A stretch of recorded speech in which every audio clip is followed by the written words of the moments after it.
Hello, I'm Dave. And I'm Tammy. What are we going to talk about today, Tammy? We're going to go over our organized process. That sounds great. All right, let's dig in. All right, here we go.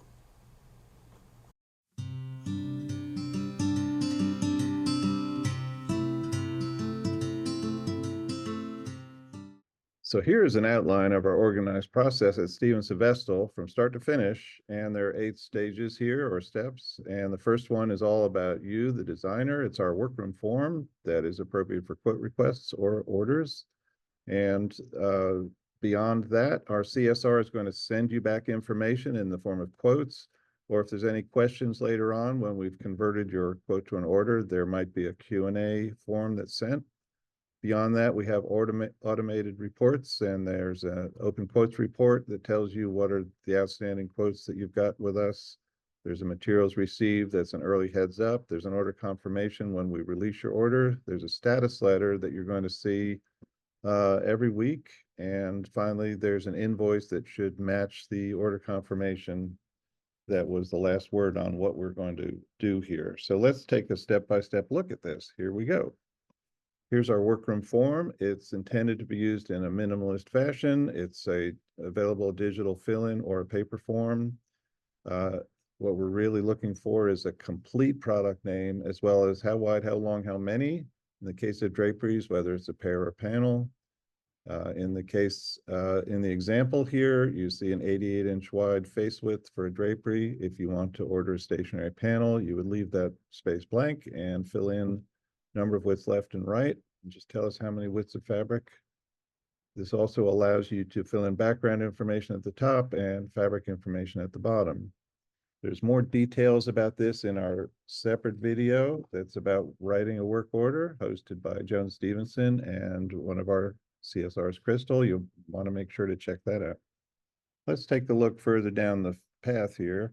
Here's our quote form. So this is what we're actually sending you back after you submit your request for a quote. And it's an itemized form that shows individual pricing for the embellishments and base labor, as well as itemized lining and material yardages. So we're telling you exactly how much fabric you're going to need to send us. And we hope that you find our quotes very reliable. There's no gotcha charges. We're trying to tell you everything up front.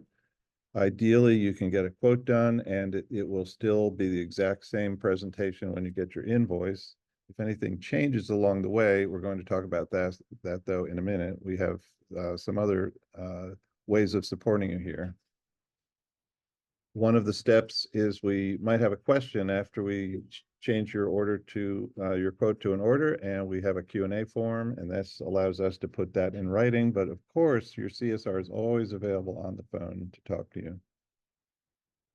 We have an open quotes report, and it tells you all the quotes that you have in with us that have not been converted to a sale, and we hope that helps you. It only comes out once a month, so we don't bother you too often about it. We have an early heads up. We caught the ball. We've got your material. It came into our receiving department. This is just a one-day glimpse, and we only send it to you when we receive one of your fabrics on this day in our receiving department. Checked it in. The only reason to reply to this one, there's that red U right there, that unmatched symbol. We might either have matched your fabric to a quote or to an existing order. That's the yellow and the green symbols. And however, if it's unmatched, it means we don't know what to do. And we would appreciate you attending to that and letting us know. And we can take care of that and get that figured out. Here's our order confirmation. It should look identical to your quote unless you've changed your mind a few times or something has transpired and some changes have shaken out. And this is your final indication, just like when you order something from Amazon, they send you an order confirmation. It's just indicating what you've ordered. And this goes out to you automatically on the day that we release your product onto our production schedule for the workroom to be prepared to make it. Doesn't mean that the workroom's working on it on that day, however, which means that you can give us a call back and say, whoa, I missed something after all this time. It's not too late, so don't panic. However, no response is necessary. This should just simply look exactly like you expect it to. Here's our status letter. This is something you'll really get used to seeing. Every Monday through Thursday, we send out a daily version, but only on the days when we've newly entered or released or shipped a product. Otherwise, you won't hear from us until Friday, at which time we will send you a weekly version of the status letter, but only when you actually have in-house orders. So it's the Goldilocks principle, just the right amount of communication. That's what we're going for here, and not too much. This document does have forecasted ship dates. It has UPS tracking numbers after we've shipped a product. It has on-hold indicators. And obviously, this is pointing to some of those other forms we have of communicating, such as our Q&A, where we're trying to work out some resolution to a problem.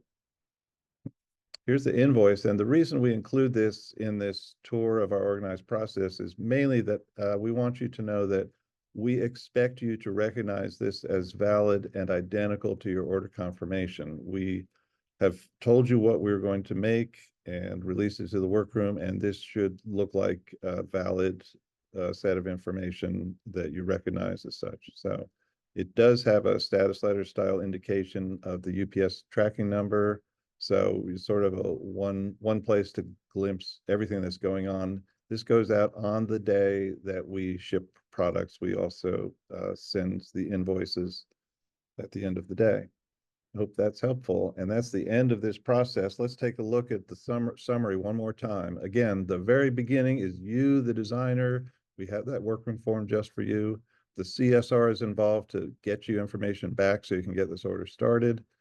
Then automated processes take over, and we're very proud of that. We hope that they feel like a person is sending them to you, but we have figured out clever ways for our database to do that. And nobody wants to talk about a database. That's a nerd thing, but that's my part of the business. So I enjoy being proud of that because we're trying to combine human services with automated processes to give you the best of both worlds, and so that we can communicate remotely to you regardless of your location.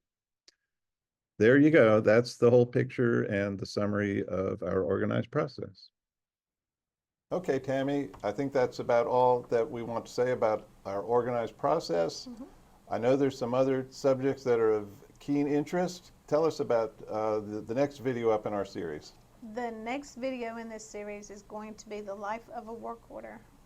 That's also a really important subject. Yes, sir, it is. All right. We go through a work order step by step. All right. I guess that's all for now. All Thanks right. for listening. Bye, y'all. See ya.